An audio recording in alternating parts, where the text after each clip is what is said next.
Ami forestier, bonjour. Vous êtes sans doute, comme moi, posé la question de savoir s'il fallait acheter une fendeuse, quelle fendeuse et quel tracteur pour la faire fonctionner. Alors, avant de se poser cette question, il faut répondre à 6 questions que je me suis posées. La première, est-ce qu'on en a vraiment besoin? C'est-à-dire, si vous devez couper du bois en 50, du châtaignier ou de l'acacia majoritairement, vous irez beaucoup plus vite au merlin. Si vous avez 20 stères par an à fendre, c'est pas la peine d'investir dans une fendeuse. Voilà. Donc si vous concluez qu'il faut acheter une fendeuse, après vous passez à la question 2. Est-ce que vous avez de quoi la ranger à l'abri? Parce que si vous achetez une fendeuse et si vous la laissez dehors l'hiver, alors que vous en servez dizaines de fois par an, ça vaut pas la peine non plus. Donc deuxième question, il faut que vous ayez un local, un hangar pour l'abriter en hiver ou quand il pleut. Troisième question, est-ce qu'il faut une 16 tonnes, une 20 tonnes, une 30 tonnes? Alors là, ça dépend ce que vous devez fendre. Si vous fondez du très gros, plus de 50 de diamètre régulièrement, il vous faudra une grosse fondeuse, probablement une 30 tonnes. Mais la majorité des cas, vous verrez, vous allez fondre du 30, 50, 60, et je pense qu'une 16 tonnes suffit. Après, vous allez vous demander, est-ce qu'il faut un treuil pour amener les billots au pied de la fondeuse? Pareil, si vous allez en forêt avec des très gros diamètres et si vous faites du 1 mètre, il vous faut un treuil. Si vous faites du petit diamètre ou du 50, vous n'aurez pas besoin de treuil dans la grande majorité des cas. Et l'achat d'un treuil qui est coûteuse ne sera pas rentabilisé pour les quelques rondins très gros que vous aurez à fendre par an. La quatrième question qui est plus importante, est-ce qu'il faut une fendeuse hydraulique qui se branche sur l'hydraulique du tracteur ou est-ce qu'il faut une pompe hydraulique indépendante? Alors moi, j'ai fait l'erreur au tout début de prendre une fendeuse qui était branchée sur l'hydraulique du tracteur.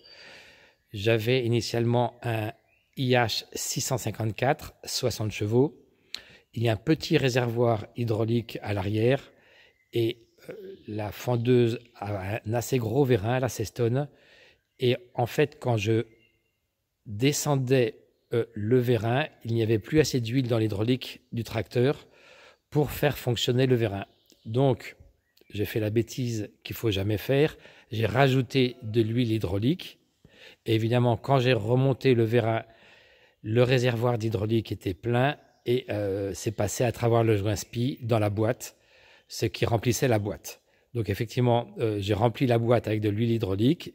Ça fonctionnait bien, mais ce n'est pas du tout adapté. Donc, conclusion, vous pouvez faire fonctionner une 16 tonnes sur un petit tracteur. Un 60 chevaux, c'est même déjà gros. Actuellement, elle est montée sur un N72, un 2 cylindres Deutz, qui fait 20-25 chevaux maximum. Donc, avec une prise de force qui entraîne une pompe hydraulique indépendante, d'une part, vous ne contaminez pas l'huile hydraulique de votre tracteur, mais vous pouvez utiliser un petit tracteur pour fendre la grande majorité de ce que vous avez à fendre. J'ai très rarement été bloqué avec ce système de pompe hydraulique indépendante et je fonctionne avec un petit N72 de façon très importante. La question de la puissance, c'est la dernière question que vous devez vous poser pour votre tracteur. Est-ce qu'il faut un 30 chevaux, un 60 chevaux ou un 120 chevaux? Si vraiment vous choisissez une pompe, de prendre une fendeuse sans pompe hydraulique indépendante, donc avec l'hydraulique du tracteur, il vous faudra un très gros tracteur, non pas pour la puissance, mais pour la capacité d'huile hydraulique de votre tracteur. Je trouve dommage d'utiliser la pompe hydraulique d'un tracteur que vous allez fatiguer alors qu'une petite pompe hydraulique indépendante sur une prise de force suffit amplement.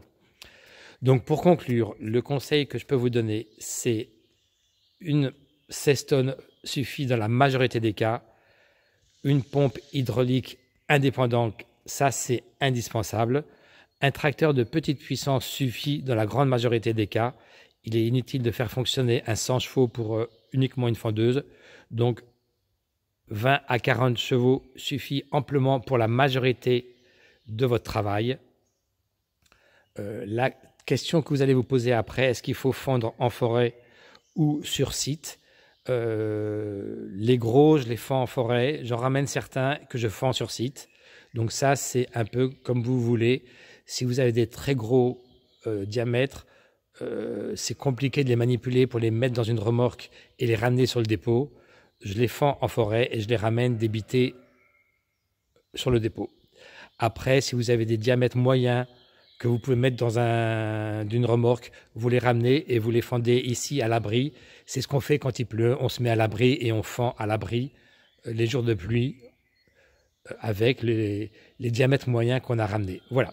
J'espère que j'ai répondu à toutes vos questions sur les fendeuses. N'hésitez pas à me poser les questions dans les commentaires, à vous abonner si vous aimez la chaîne. Je vais faire un petit tour du N72 qui fonctionne avec la fendeuse. Vous voyez, un petit moteur 2 cylindres suffit amplement à faire fonctionner cette fendeuse 16